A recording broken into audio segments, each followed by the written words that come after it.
a tus enemigos delante de ti, como Jehová ha dicho, hasta el 19, ¿no? Sí, Hasta el listo. versículo 19, bendito Dios. Entonces, la primera parte del 1 al 9 estuvimos hablando de la importancia de la palabra estar como tesoro en el corazón para poder nosotros enseñar a nuestros hijos, para poderla poner siempre, en todo momento, por delante, siempre, para que nosotros seamos diferentes, como es el propósito de Dios para su pueblo, instruirnos en la palabra para que sea un pueblo diferente. Nosotros necesitamos eso. También nosotros necesitamos temer y servir solo a Dios, quien nos dio identidad. Eso es versículos 10 al 19. ¿Cómo nosotros tememos y servimos a Dios, quien nos dio su palabra? Su palabra nos identifica. Lo primero que dice es, cuida cuando Jehová tu Dios te haya introducido en la tierra que juró a tus padres, Abraham, Isaac y Jacob, ¿y qué te daría?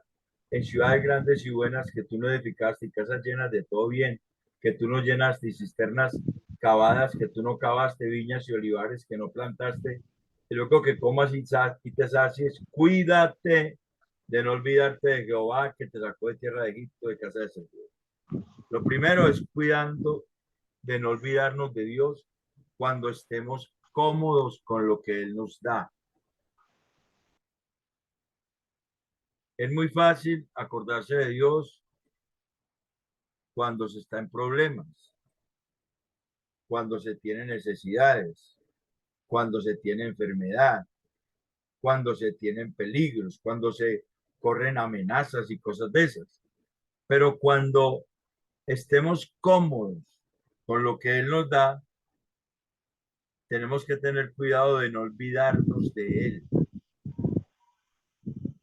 de no olvidarnos que lo que Él nos dio lo disfrutamos y nos saciamos es por su misericordiosa Bendito. provisión, Alabado sea Dios. no por nuestras fuerzas, no porque eso lo conseguimos nosotros, no porque sea nuestro esfuerzo propio, sino porque Él en su misericordia nos ha llevado a disfrutar y a saciarnos de todos estos bienes que aparecen acá, que le dijo al pueblo, casas que tú no construiste, cisternas que no cavaste, viñas que no plantaste. O sea, Dios nos lleva a disfrutar de cosas que no merecemos, pero que Él en su misericordia nos da. Tenemos que cuidar de no olvidarnos que Él es quien nos ha dado la provisión.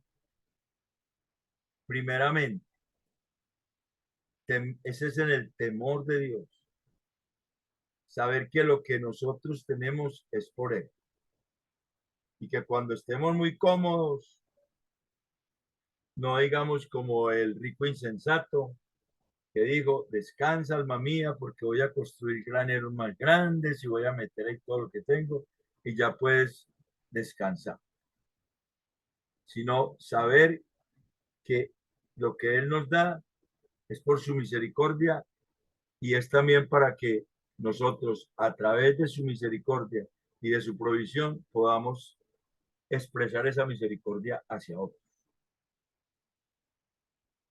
También debemos recordar que Dios nos sacó de la esclavitud del pecado.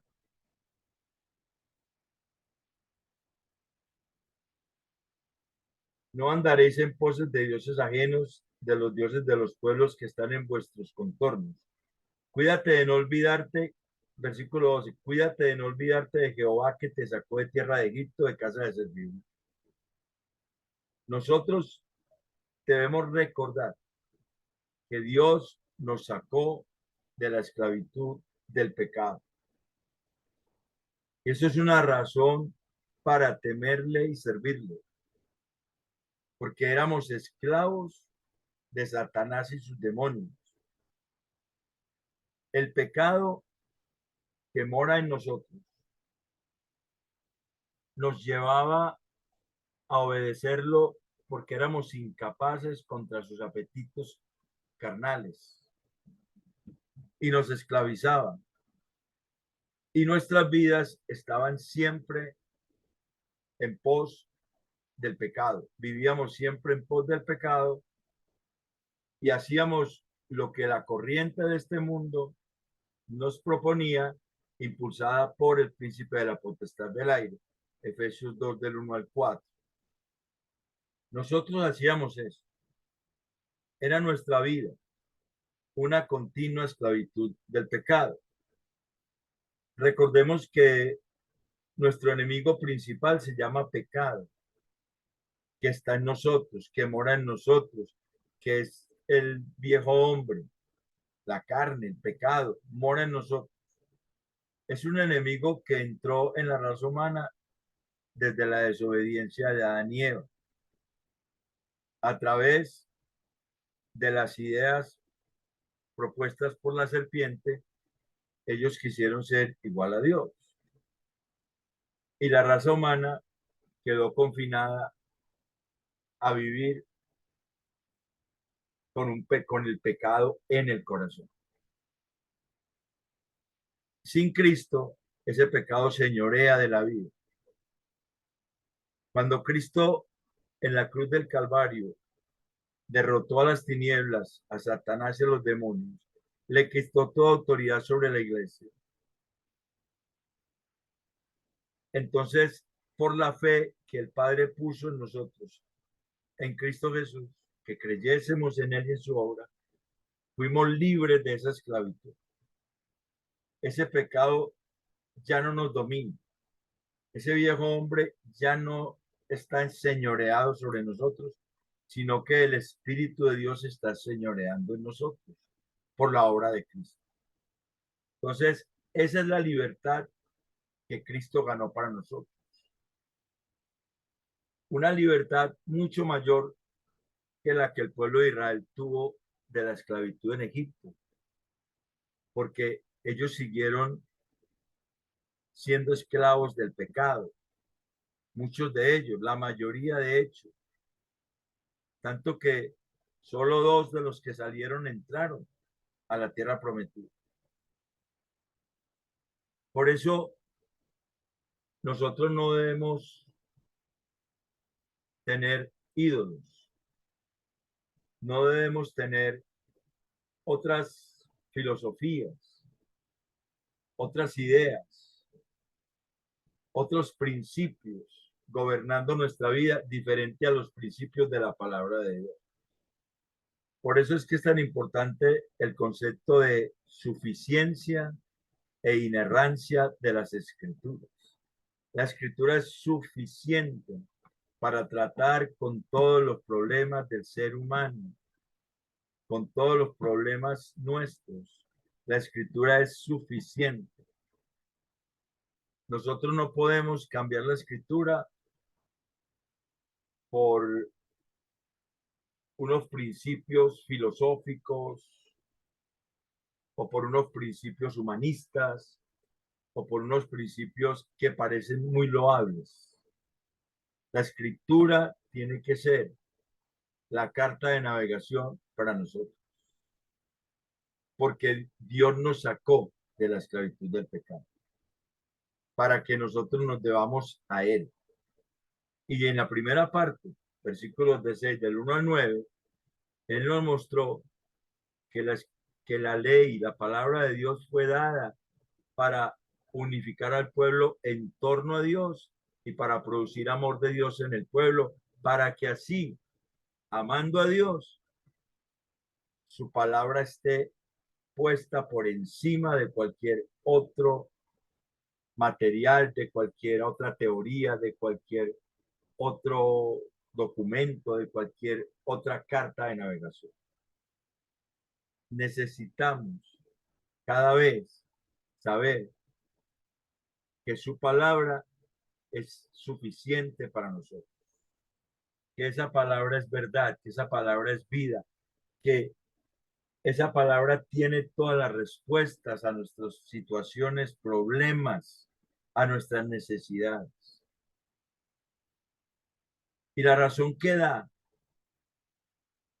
para no andar en pos de ídolos, dice versículo 15, porque el Dios celoso, Jehová tu Dios, en medio de ti está. Porque Dios es celoso y está en medio de nosotros. Ese contexto es el mismo que utiliza Santiago 4 cuando habla de la amistad del mundo. En Santiago 4 habla de la amistad del mundo. Lo que está diciendo aquí es no tengan amistad con el mundo. No se pongan a seguir la corriente de este mundo, haciéndose otras maneras de vivir, otros instrumentos que seguir, solo la palabra. Santiago 4 dice, ¿de dónde vienen las guerras, los pleitos entre vosotros? ¿No es de vuestras pasiones las cuales combaten en vuestros miembros? Codiciáis y no tenéis, matáis y hacéis de envidia, y no podéis alcanzar, combatís y lucháis, pero no tenéis lo que deseáis porque no pedís, pedís y no recibís, porque pedís mal para gastar en vuestros deleites. Oh almas adúlteras, ¿no sabes que la amistad del mundo es enemistad contra Dios? Cualquiera, pues, que quiera ser amigo del mundo, se constituye enemigo de Dios. ¿O pensáis que la Escritura dice en vano, el Espíritu que Él ha hecho morar en nosotros nos anhela celosamente? Dios es celoso y mora en medio de nosotros. Y esa es la razón por la cual nosotros no debemos confiar como principio mayor en otra cosa que no sea la palabra de Dios.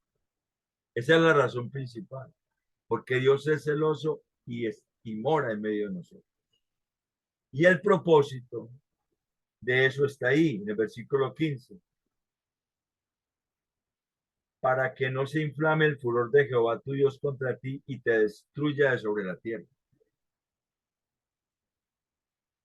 Sabemos que la iglesia es nacida de nuevo. Sabemos que el que es nacido de nuevo va, va a vivir para la gloria de Dios y va a afirmarse en el Señor. Pero también sabemos que en medio de las congregaciones hay personas que no han nacido de nuevo, lo que planteaba el autor de Hebreos en Hebreos 6 del 4 al 8,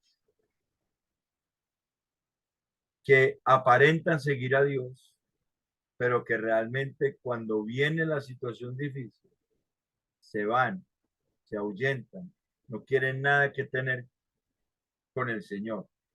Y el furor de Dios se vuelve contra ellos y los destruye porque son del mundo, porque no muestran que verdaderamente son de la iglesia, hacen parte de la iglesia, sino que hacen parte del mundo. Y el mundo en sí va a sufrir la ira de Dios. Nosotros somos salvos de su ira por Cristo, según Romanos 5 del 8 al 10. Él nos salvó de su ira, de la ira de Dios. Pero si nosotros no nos afirmamos en los principios de Dios, podemos desviarnos, podemos desviarnos y seguir un rato lejos de Dios. Si somos de Dios realmente, como creo que somos, Él nos va a traer, Él nos va a volver a poner en el redil. Pero si alguno no ha nacido de nuevo, va a seguir en pos de cosas raras, en pos de ídolos. Un ídolo puede ser una doctrina extraña. Un ídolo puede ser eso. Un ídolo puede ser, como decía el pastor ayer, que muchas veces le ponemos más importante a quién dice las cosas, porque lo dijo tal persona. Eso que la persona dijo, tenemos que confrontarlo siempre con la escritura. ¿Será que eso sí lo dice la Biblia? Porque nosotros tenemos que cuidarnos de no andar en pos de ídolos. Otra cosa, como mostramos el temor de Dios y que servimos a Dios, dice el versículo 16, no tentaréis a Jehová vuestro Dios como lo tentáis en Masá. sea, no tentando a Dios, no probando a Dios, no pensando que si será verdad lo que Dios dice o no. Eso muestra falta de fe, eso muestra falta de convicción en Dios. Y Moisés se está refiriendo a Éxodo 17, del 1 al 7, que fue lo de las aguas de Masá, allá cuando el agua de la roca. Y al final dice, guardad cuidadosamente los mandamientos. Entonces, tenemos guardando cuidadosamente su palabra. Es otra forma de mostrar el temor de Dios. Entonces, mostramos el temor de Dios cuidando de no olvidarnos de Dios cuando estemos cómodos con todo lo que Él nos da, recordando de a dónde nos sacó, recordando que Él nos sacó de la esclavitud del pecado, no yendo en pos de ídolos porque, no, porque Dios es celoso y está en medio de nosotros. Y una consecuencia de la idolatría es que el furor de Dios destruye a los idólatras. Otra forma de temer a Dios es no tentar a Dios, no estar cuestionando su palabra. ¿Será verdad? ¿Será que sí? ¿Será que sí es cierto? Si Dios lo dice, es verdad. Solo que hay que entender lo que Dios dice en contexto. Y guardando, preservando, cuidando su palabra con verdadero ardor, como un tesoro en el corazón. De esa manera, cuando nosotros cuidamos de poner por obra su palabra, cuando nosotros nos rendimos ante Él para poner su palabra como centro de nuestras vidas, entonces vamos a hacer lo recto y lo bueno ante los ojos de Dios. Versículo 18. Ante los ojos de Dios. Y eso es importante porque muchas veces lo recto y lo bueno ante los ojos de Dios no es tan recto ni tan bueno ante los ojos de los hombres, ante los ojos de Dios. Necesitamos que sea ante los ojos de Dios, que sea lo que Dios dice, no lo que dijo el hermano tal o la hermana tal, sino lo que Dios dice, que es recto y bueno. Dios llama bueno lo que es bueno, llama recto lo que es recto, su palabra nos instruye. Entonces, cuando nosotros cuidadosamente la atesoramos, pasamos tiempo con ella, la escudriñamos, meditamos en ella, nos va a mostrar en la óptica de Dios qué es lo recto y qué es lo bueno. Eso nos garantiza llegar a la patria celestial, porque el que es de Dios, la palabra de Dios oye y la palabra de Dios habla. Nosotros no llegamos a la eternidad por obras, pero se nos dio una carta de navegación, la escritura, que nos muestra el camino. Y si ese es el camino para la vida eterna, el evangelio, todo esto es sombra del evangelio que iba a venir. Todo esto que estamos viendo acá era sombra del evangelio que iba a venir, de Cristo, que iba a traer esa gracia para que el hombre pudiera vivir conforme al propósito de Dios. Pero no podía hacerlo sin una carta de navegación, sin un manual de instrucciones. Y el manual de instrucciones es toda la escritura.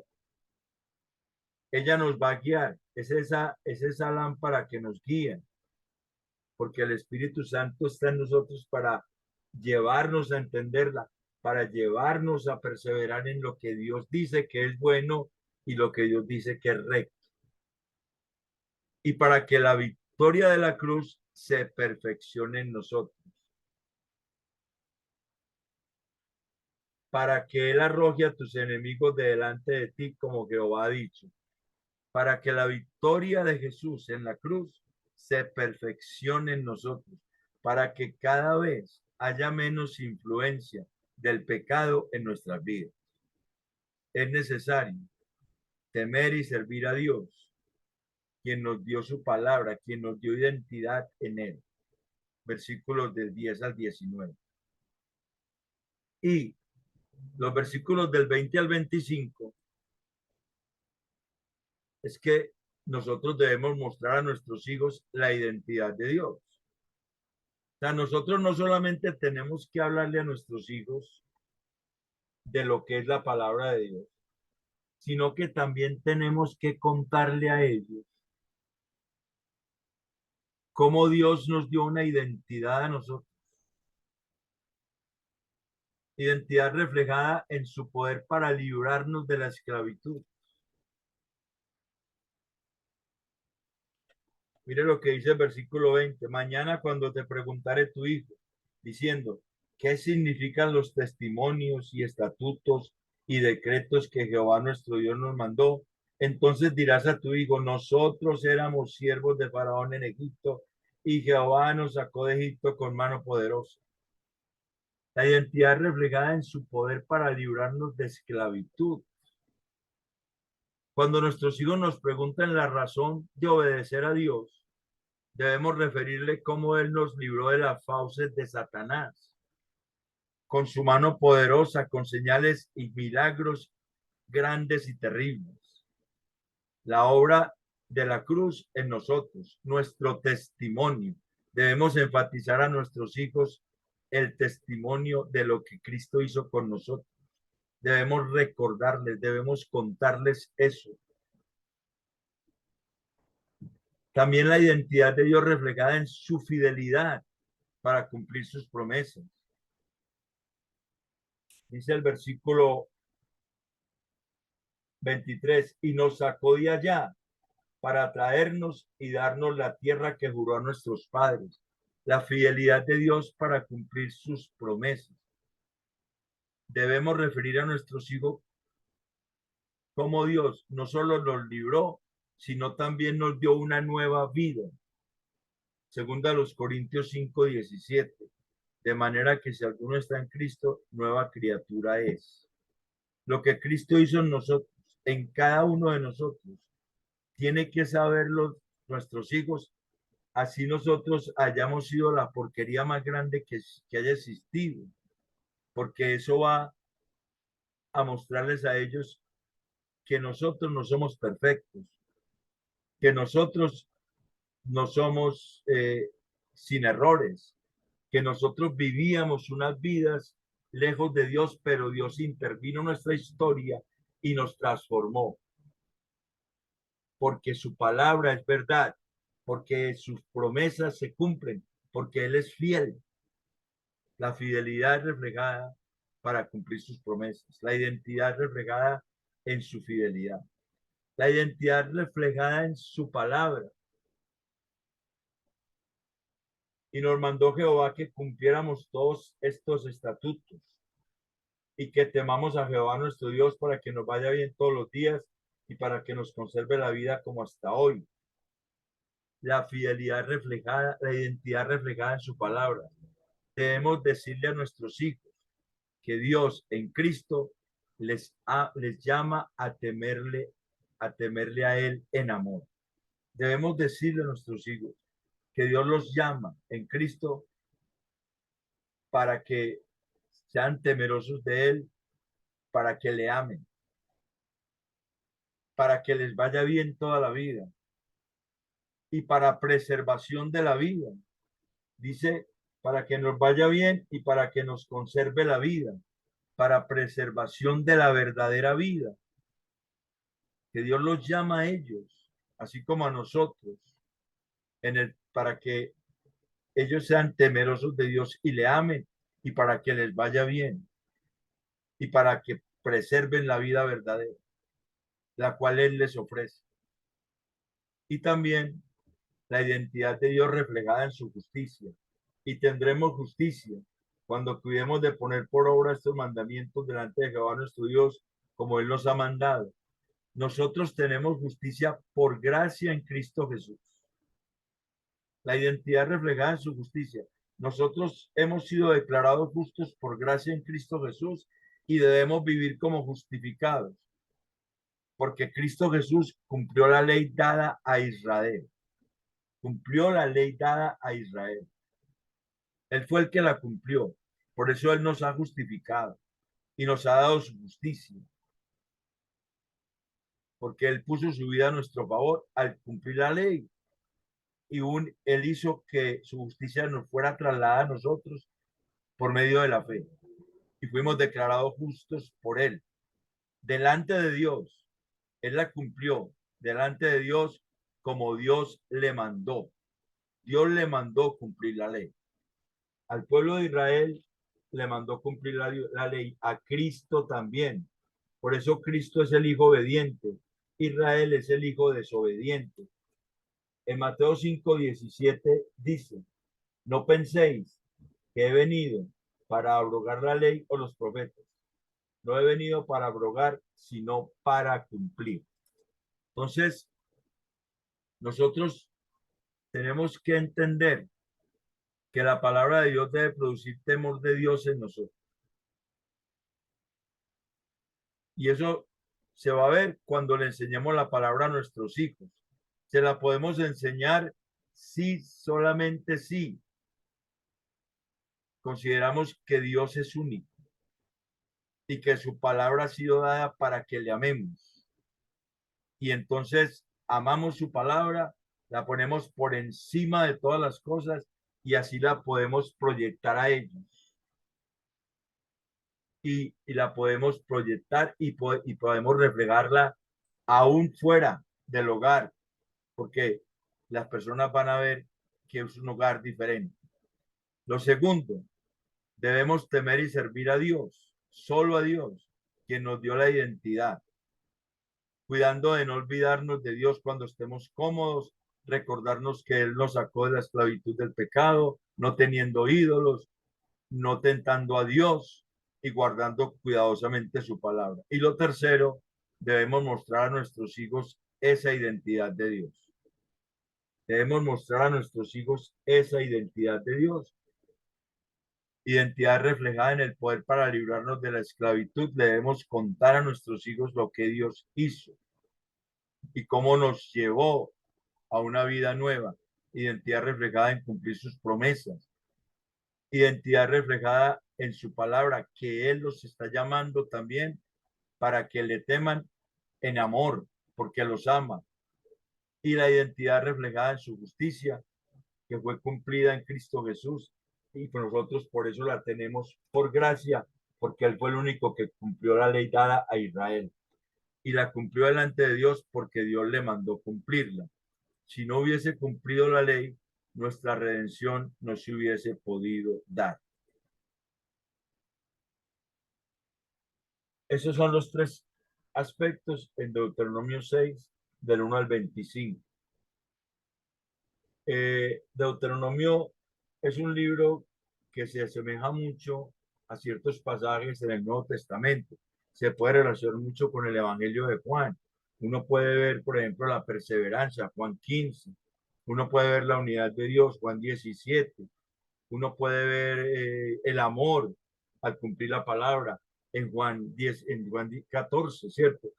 El que me ama, mi palabra guardará. O sea, ahí hay mucho, mucho que se puede ver en el Evangelio de Juan para nosotros. Nuestra vida tiene que estar